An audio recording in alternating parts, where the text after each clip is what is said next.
एक बार की बात है, बद्रीनाथ को जंगल से बाहर जाने का रास्ता नहीं मिल रहा था। तभी बद्रीनाथ सोचता है कि चलो इस घर में जाकर देखते हैं, क्या पता बाहर जाने का रास्ता इधर से ही हो कहीं। तो वह घर के अंदर जाता है। जब वह घर के अंदर पहुंचता है तो उसके सामने 3 दरवाजे आ जाते हैं। अब पहले दरवाजे के पीछे थी नदी, जो कि बहुत दूर तक जा रही थी। दूसरे दरवाजे के पीछे से नदी, लेकिन उसमें बहुत सारे क्रोकोडाइल्स थे। और वहाँ पर ही एक बोट भी थी, और वहीं पर एक शेर भी था। अब बद्रीनाथ को समझ नहीं आ रहा था कि वह कौन सा रास्ता चुने। तो वह सोच में पड़ जाता है कि अब वह बाहर जाने के लिए कौन सा रास्ता चुने। और हाँ दोस्तों, तीनों ही रास्ते बाहर की ओर जा रहे थे। बड़ी मुसीबत तो ये थी कि बद्रीनाथ को तैरना भी नहीं आता था, तो वह नदी में तैरकर भी नहीं जा सकता था। तो दोस्तों, क्या आप बता सकते हैं कि बद्रीनाथ को इन तीनों में से बाहर जाने के लिए कौन सा रास्ता चुनना चाहिए? उसके लिए क्या सही रहेगा? आपके पास सोचने के लिए 10 सेकंड है। ज़्यादा टाइम के लिए वीडियो को पॉज करें।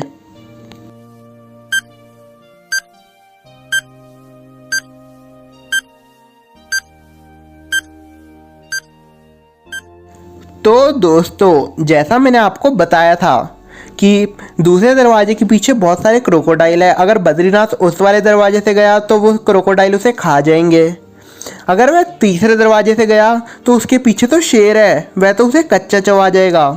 और अगर हम बात करें पहले दरवाजे की, तो वहाँ पर एक नदी है। लेकिन दोस्तों, मैंने आपको बताया था कि बद्रीनाथ को तैरना नहीं आता था।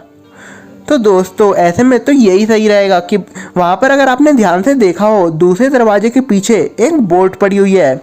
अब बद्रीनाथ को ध्यान से उस बोट को ले लेना चाहिए और फिर पहली नदी से, यानी पहले दरवाजे की नदी से, उसे उस बोट में बैठकर चले जाना चाहिए। तो दोस्तों, ऐसे बद्रीनाथ बाहर चला जाएगा। तो क्या आपको ये वाला प्लान अच्छा लगा? तो बद्रीनाथ के लिए जल्दी से वीडियो को लाइक कर दीजिए। चलिए एक और पहेली देखते हैं। एक बार की बात है, बुद्धदेव, बद्रीनाथ और जीवा तीनों बहुत अच्छे दोस्त होते हैं, जो कि एक ही कंपनी में काम करते होते हैं, जो कि गूगल होती है। एक बार तीनों को गूगल की तरफ से ऑफर आता है कि तुम तीनों अमेरिका, लंदन और नेपाल टिकट लेकर जा सकते हो, वो भी घूमने। तो वह तीनों गाड़ी में बैठकर अपनी कंपनी के लिए निकल जाते हैं। जब वे अपनी कंपनी में पहुंचते हैं तो उन्हें वहाँ पर अपने बॉस मिलते हैं। तो वह बॉस कहते हैं कि तुम तीनों इतने लेट कैसे हो गए? तो सबसे पहले बुद्धदेव बोलता है कि सर, मेरा वीज़ा अप्लाई नहीं हुआ है, तो मैं अपना वो देख रहा था कि हम वीज़ा को कैसे अप्लाई करते हैं, क्योंकि ये बहुत कॉम्प्लिकेटेड प्रोसेस है। फिर वहाँ पर ही वह पूछते हैं बद्रीनाथ से। तो बद्रीनाथ कहता है कि सर, मैं तो नेपाल का वीज़ा अप्लाई करने के लिए ऑफिस में गया था, क्योंकि मेरा जो वीज़ा है वह अप्लाई नहीं है। और फिर वह आखिरी में पूछते हैं जीवा से। तो जीवा कहता है कि सर, आपको तो पता है मेरे को लंदन जाना है, जो कि कितनी दूर है, इसलिए मैं अपनी पैकिंग में बिजी था, इसलिए ज़रा मैं लेट हो गया। वह तीनों की बातों को ध्यान से सुनते हैं और बोलते हैं कि तुम में से एक कोई झूठ बोल रहा है। लेकिन बॉस ने ऐसा क्यों बोला? क्या दोस्तों, आप मेरे को बता सकते हैं कि बॉस ने ऐसा क्यों बोला? ध्यान से सोचिए, वीडियो में ही हिंट छुपा हुआ है।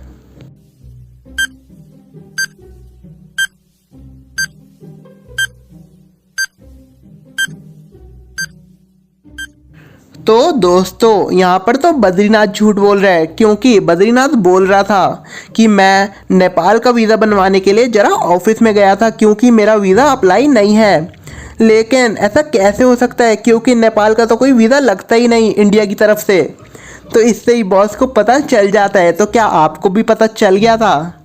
तो दोस्तों, आइए एक और पहेली देख लेते हैं, उसके बाद हम अपनी इमोजी वाली पहेली देखने वाले हैं। तो जीवा, मायरा और बद्रीनाथ के समर वेकेशन चल रहे होते हैं और वह बुद्धदेव के घर पर इकट्ठे हुए होते हैं। तभी बुद्धदेव कहता है कि फ्रेंड्स, मेरे को एक मस्त जगह पता है, जहाँ पर बिल्कुल सुनसान है और वहाँ पर ना कोई मोबाइल चल सकता है और ना कोई लैपटॉप।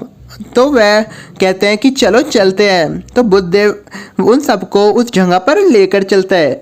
वह बहुत खुश होते हैं जब वे वहाँ पर पहुँचते हैं, क्योंकि वहाँ पर बहुत सारे प्लांट्स होते हैं। तभी वह बुद्धदेव, बद्रीनाथ और मायरा कुछ काम से वहाँ पर चले जाते हैं, जीवा को अकेले छोड़कर। लेकिन तभी कोई पीछे से जीवा पर हमला करता है, वो भी एक बहुत ही खतरनाक पत्थर से। जीवा बहुत ही ज़्यादा हैरान हो जाता है कि ऐसा किसने करा होगा। तभी जीवा को लगता है कि उसके दोस्तों ने ही उसके साथ ये मजाक करा होगा। वह उन तीनों को वहाँ पर बुलाता है। तो सबसे पहले वह बुद्धदेव से पूछता है। तो बुद्धदेव कहता है कि फ्रेंड, मेरे को तो कुछ नहीं पता, मैं तो बद्रीनाथ के साथ पकड़म पकड़ाई खेल रहा था। फिर वह पूछता है मायरा से। तो जीवा कहता है कि मायरा, क्या तुमने करा है? तो मायरा कहती है मेरे को भी कुछ नहीं पता, मैं तो अपनी मम्मी से फ़ोन पे बात कर रही थी। जीवा को कुछ भी समझ नहीं आता। क्या दोस्तों आप बता सकते हैं कि ये किसने करा है? किसने जीवा को पत्थर मारा है, वो भी पीछे से? आपके पास सोचने के लिए 10 सेकंड हैं। ज़्यादा टाइम के लिए वीडियो को पॉज करिए।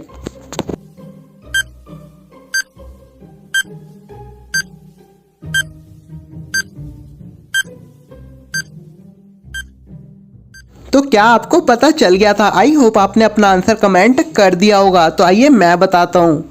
तो ये तो मायरा ने करा है, क्योंकि अगर आपने सुना हो तो बुद्धदेव ने पहले ही बता दिया था कि वहाँ पर कोई भी नेटवर्क नहीं आएगा, ना कोई फ़ोन चलेगा और ना कोई कंप्यूटर, क्योंकि वह बिल्कुल सुनसान जगह होगी।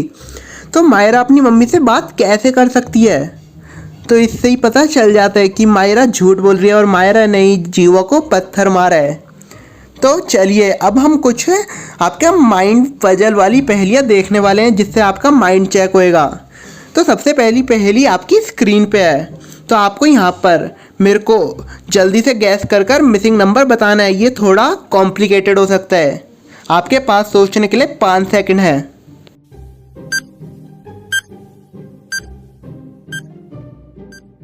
तो दोस्तों इसका सही जवाब है 51। तो आइए जानते हैं ये कैसे आया। तो अगर हम सबसे पहली रो को देखें, तो अगर ये आप देखेंगे वहाँ पर एक पैटर्न फॉलो हो रहा है, जो कि है 4 × 7 -1। तो यहाँ पर क्या हो रहा है, यहाँ पर नीचे के 2 नंबर को मल्टीप्लाई कर दिया गया है और जो अपर एक नंबर है उससे वह माइनस कर दिया गया है। जैसे 4 × 7 -1 = 27, 5 × 8 -2 38, और आखिरी वाला नंबर तो आप कर देख ही सकते हैं। तो दोस्तों अब हम आ गए हैं अपनी मेन वाली पहेली पे। तो अब आपको बताना है कि बच्चे की असली माँ कौन सी है। तो यहाँ पर बद्रीनाथ एक छोटा सा बच्चा है। अब आपको यहाँ पर ध्यान से देखकर बताना है कि इसकी असली माँ कौन सी है। तो जल्दी से देख लीजिए और अपना आंसर कमेंट भी साथ ही साथ कर दीजिए।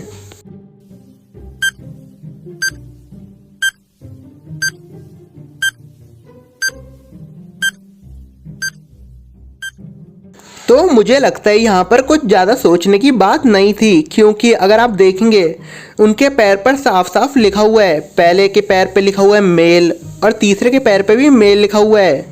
तो वह उनकी माँ कैसे हो सकती है? लेकिन बीच वाली ज़रूर हो सकती है, क्योंकि उनके पैर पर लिखा हुआ है फीमेल, तो वही उस बच्चे की माँ है।